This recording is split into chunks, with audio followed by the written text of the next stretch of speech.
Saya ingin menyampaikan kepada Pak Prabowo, Pak, maaf saya bukan londoyer, tapi Bapak salah mendirikan URI itu. Kenapa? Karena kita sudah punya undang-undang. Untuk mendirikan universitas itu, sudah ada Permendikbud nomor 17 2014 dan Permendikbud nomor 7 tahun 2020. Oke. Itu cara mendirikan universitas. Universitas itu didirikan dulu lembaganya. Ini lembaganya belum ada, langsung ditunjuk gubernurnya. Menurut kedua Permendikbud itu, setiap perguruan tinggi itu ada institut, akademi, sekolah tinggi, universitas. Ya. Nah, cara mendirikan itu tetap harus dari bawah. Kalau yang negeri. Dari waktu gimana? Bentuk dulu studi kelayakan. Universitas apa? Lalu disebutkan di situ bahwa setiap universitas itu ada, kalau 10 bidang ilmu, itu 6 harus eksak, dari berasal ilmu sains teknologi, yang 4-nya ilmu sosial. Nah, URI ini apa coba? Fakultasnya apa? Bidang ilmunya apa? Kan itu harus mulai. Itu yang memulai nanti Kemendikbud. Sekarang namanya Sainjikti ya. Kemendikti. Ya. Yang mulai dari sana tuh ada aturannya.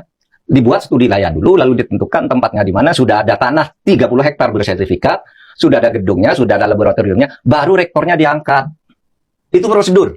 Kalau setiap ingat sesuatu lalu, besok mungkin niatnya baik. Saya tahu Pak Prabowo niatnya baik. Ada lagi nih, Bang, kenapa Indonesia harus membangun Universitas Republik Indonesia lagi? Kita kan sudah memiliki ribuan perguruan tinggi. Nah, ini banyak nih pertanyaan begini. Oke, jadi begini. Justru disitulah persoalannya. Selama ini kita memang berhasil mencetak jutaan lulusan setiap tahun. Tetapi kita belum memiliki sebuah institusi yang secara khusus dirancang untuk menyiapkan pemimpin strategis negara. Universitas-universitas kita pada umumnya hanya mendidik mahasiswa agar menjadi profesional di bidangnya. Itu sangat penting. Namun mengelola sebuah negara itu membutuhkan kompetensi yang jauh lebih luas daripada sekedar menjadi ahli di satu disiplin ilmu. Masa depan Indonesia ini tidak hanya ditentukan oleh siapa yang paling pintar, tetapi oleh siapa yang mampu menerjemahkan ilmu pengetahuan menjadi kebijakan, mengantisipasi perubahan dunia, menjaga kedaulatan, menguasai teknologi, mengelola sumber daya, dan mengambil keputusan yang benar dalam situasi yang kompleks. Kemampuan seperti itu tidak lahir secara kebetulan. Ia harus dibangun melalui sistem pendidikan yang memang dirancang untuk tujuan tersebut. Dunia ini sedang memasuki era persaingan yang ditentukan oleh penguasaan teknologi, artificial intelligence, semikonduktor, energi, pangan, hingga pertahanan. Negara yang gagal menyiapkan sumber daya manusia di bidang-bidang strategis ini akan terus bergantung pada negara lain. Dan sebaliknya, negara yang mampu melahirkan pemimpin berkarakter, ilmuwan unggul, dan pengambil kebijakan yang visioner akan menjadi negara yang menentukan arah, bukan sekedar mengikuti arah. Nah, dalam konteks itulah Universitas Republik Indonesia atau yang disingkat URI menjadi urgen. Kehadirannya bukan untuk menambah jumlah kampus, melainkan untuk melengkapi ekosistem pendidikan nasional dengan sebuah institusi yang berorientasi pada kepentingan strategis negara. Jadi fokusnya bukan hanya sekedar menghasilkan lulusan yang mencari pekerjaan, tetapi menyiapkan manusia-manusia terbaik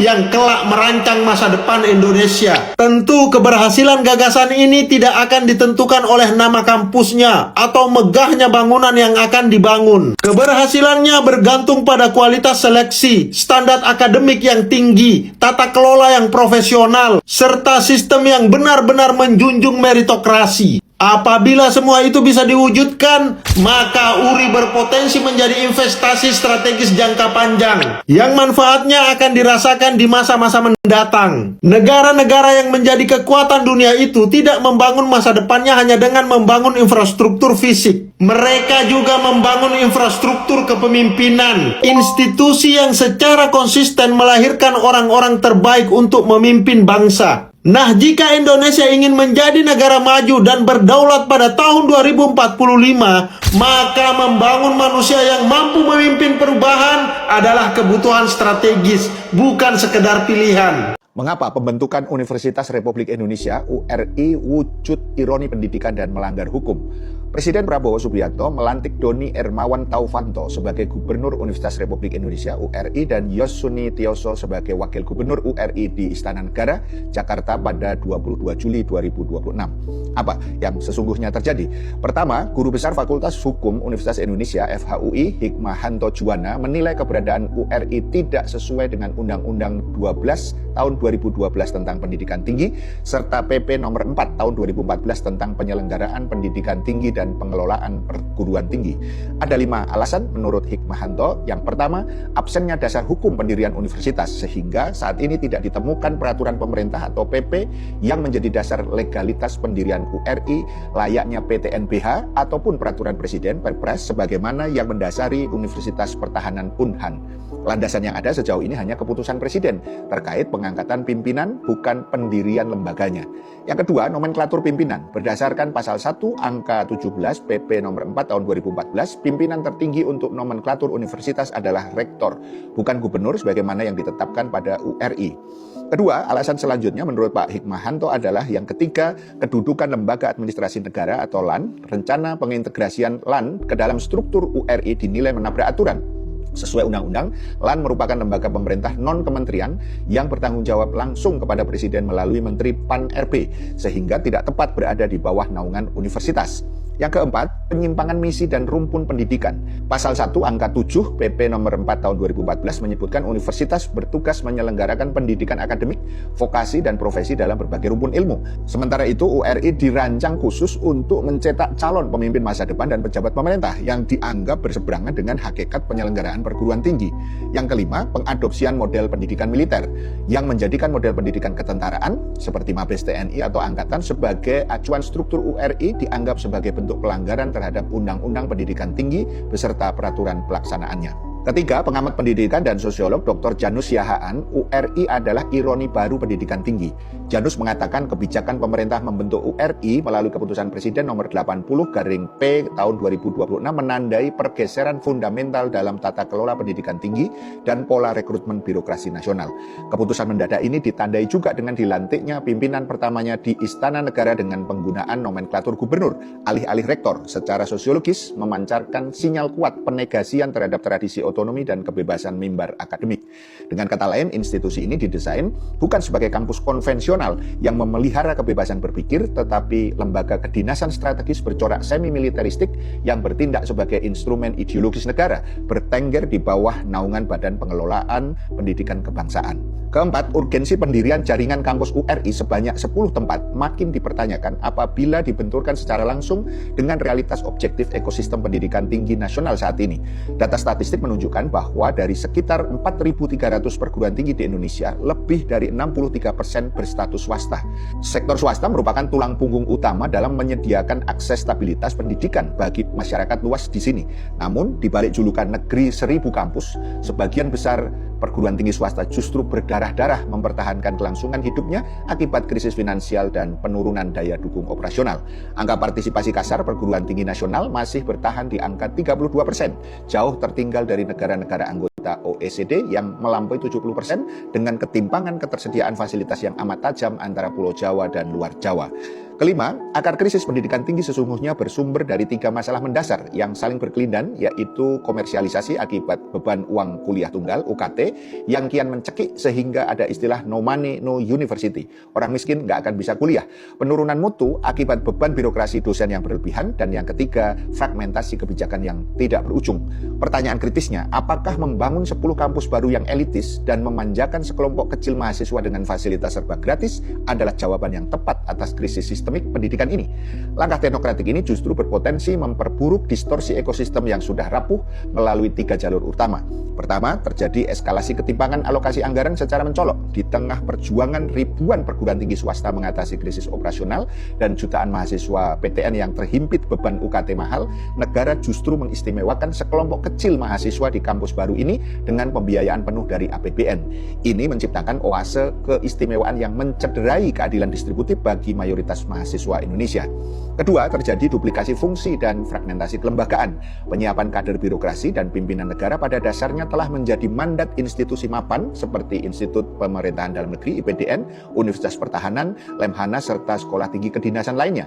Pencaplokan fungsi lembaga administrasi negara (LAN) ke dalam wadah baru ini berpotensi memicu gesekan birokrasi dan kekacauan garis pertanggungjawaban operasional. Ketiga, terdapat bahaya homogenisasi intelektual. Keunggulan universitas umum terletak pada kebebasan akademik dan keberagaman pemikiran yang lahir dari interaksi antar strata sosial dan budaya. Sistem asrama yang ketat, seleksi terpusat sejak jenjang sekolah menengah, dan kurikulum seragam di kampus baru ini berisiko melahirkan kelompok pengambil kebijakan yang berpikiran seragam. Ketidakmampuan menghargai keragaman solusi sosial sangat berbahaya bagi pengelolaan negara yang berciri majemuk. Secara sosiologis, model pendidikan terisolasi ini juga rentan mereproduksi kekuasaan kelas dominan secara turun-temurun atau menciptakan kasta bangsawan negara baru. Tanpa pengawasan ketat, institusi ini rentan bertransformasi menjadi wadah nepotisme baru bagi lingkungan kekuasaan. Sejarah mencatat bahwa pendirian ENA, École Nationale Administration di Prancis pada tahun 1945 misalnya, institusi yang menjadi inspirasi pendirian dari kampus URI ini akhirnya dibubarkan oleh Presiden Emmanuel Macron dan diganti menjadi INSP, Institut National Service Public, pada tahun 2021 setelah diprotes keras oleh gerakan sosial karena dinilai justru melahirkan kasta birokrat menara gading yang terputus dari realitas kesulitan hidup rakyat. Risiko kegagalan serupa sangat mungkin terulang di tanah air jika isolasi kurikulum dan kultur eksklusif tetap dipaksakan tanpa pelibatan komunitas lokal, belum lagi bahaya terkait fiskal. Bagaimana Pak Presiden? Masih terus nekat melanjutkan Universitas Republik Indonesia? Paham sampai di sini? Universitas Republik Indonesia yang disebut-sebut akan menjadi tempat mencetak calon pemimpin masa depan untuk pemerintahan dan BUMN. Sekolah punya kantin, dia bikin MBK. Desa punya BUMDes, dia bikin koperasi. Sekarang negara sudah punya banyak universitas, mulai swasta sampai negeri, banyak banget. Nambah lagi dia bikin Universitas Republik Indonesia. Ada aja gebrakannya. Bukannya kemarin gembar-gembor mau efisiensi anggaran, bukannya negara hari ini lagi boncos ya. Sebelum ada yang salah paham, saya bukan bilang idenya pasti buruk, enggak. Tapi setiap kebijakan baru yang menggunakan uang negara itu wajar kalau dipertanyakan transparansinya.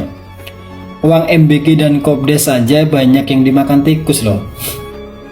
Baik, masuk ke pertanyaan. Pertama, sebenarnya masalah apa yang mau diselesaikan ketika Universitas Republik Indonesia ini dibangun? Indonesia kan sudah punya IPDN, sudah punya Lemhanas dan sekolah kedinasan yang lain. Jadi segenting apa sampai harus bikin universitas baru? Kedua, kenapa harus bikin universitas baru? Kenapa bukan memperbaiki yang sudah ada, misalnya meningkatkan kualitas dosen, memperbanyak beasiswa, atau memperbaiki fasilitas-fasilitas kampus yang rusak? Bukankah itu juga bisa menghasilkan pemimpin yang berkualitas? Ketiga, perhitungan manfaat ini sebanding nggak dengan biaya yang dikeluarkan? Terus, anggarannya dari mana? Kalau lagi-lagi pakai duit APBN, hobi banget ya, ngabisin uang rakyat. Dan yang terakhir, bagaimana cara mengukur keberhasilannya? Indikatornya apa jika program ini pasti berhasil?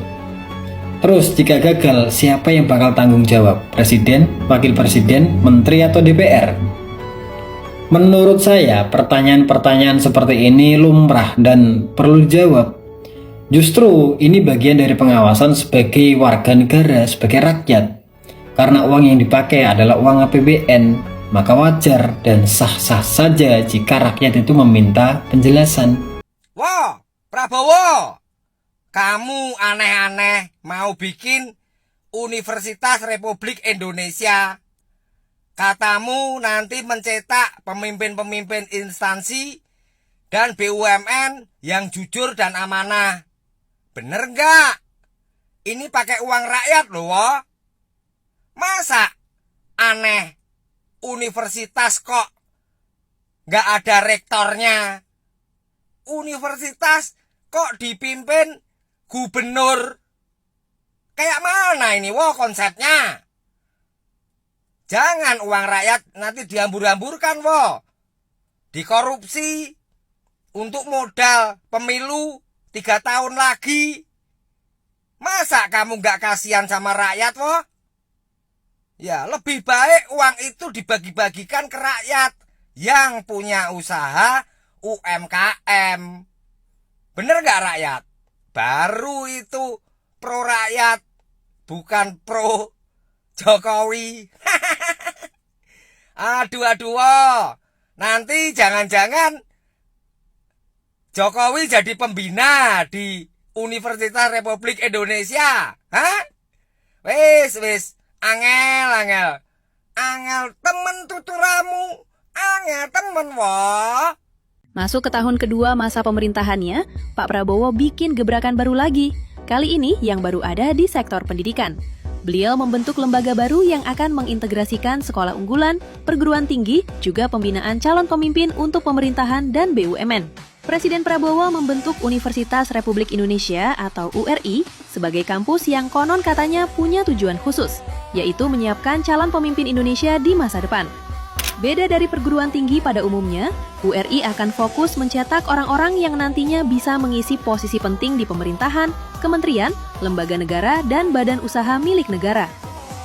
Kabarnya URI akan menjadi tempat pendidikan buat calon pemimpin yang gak cuma punya kemampuan akademik, tetapi juga paham cara menjalankan pemerintahan, membuat kebijakan, dan melayani masyarakat.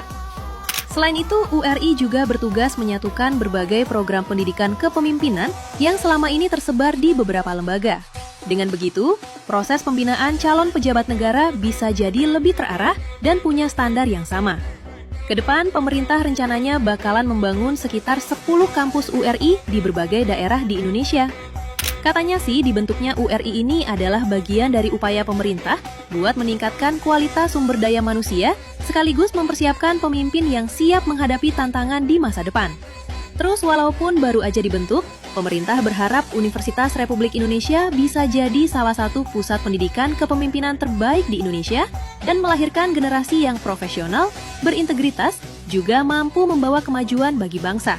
Berarti kalau udah ada URI, the power of Ordal udah nggak berlaku lagi dong ya harusnya.